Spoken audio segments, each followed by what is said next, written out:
So this is my design matrix. I have 9 different seating arrangements that I found all over campus. And these are the pictures I took for this matrix. So the first one is a cushioned seat that I found in one of the physical science buildings.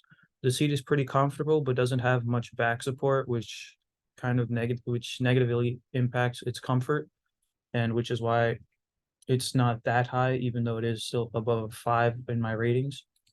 And also, the material is probably not the best of for the environment and is very susceptible to wear and tear because it's really soft.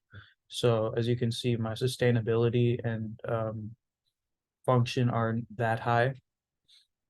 My second seating arrangement is actually the chair in my room in my dorm, and it's not a comfortable chair at all. But because it's made of some plastic and metal legs, so it's really rough and not that comfortable to sit in. But I think it was designed just to work as like seating and not have any aesthetic value at all. Because there's no cushion, there's no padding or anything, and it's pretty plain and rough, which is why most of its ratings that are positive are in function and sustainability and safety, but not in aesthetics or comfort. And then throughout this matrix, I have a couple metal benches and chairs like number 3, number 8, and number 7. So I'm gonna cover those in one go. In all of those, I kind of gave them a similar rating because I felt that they had a similar feel to them.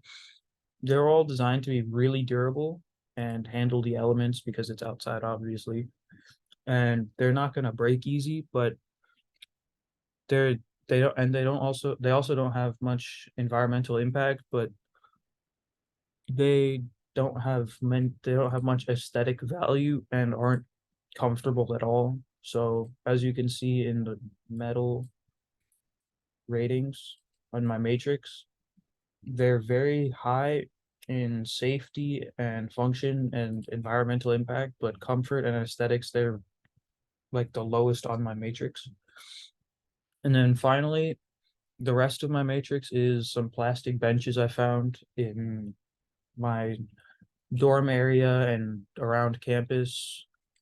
And so they vary in size, but they all followed kind of a similar pattern as you can see, they look very similar. But I think they had the best aesthetic value because they were the only ones that had some kind of color to them. And they were also the most comfortable out of all of these, including the lecture hall chair, because they had a much wider base than the rest, which allowed the user to move around in the chair without being uncomfortable and without having to move the chair or anything. And finally, there's this lecture hall chair that was in another one of the physical science buildings. This chair is pretty, it's not too aesthetic, but it doesn't look bad either, and it's decently comfortable to the point where I can sit in it and not want to leave because of how uncomfortable the chair is. Thank you.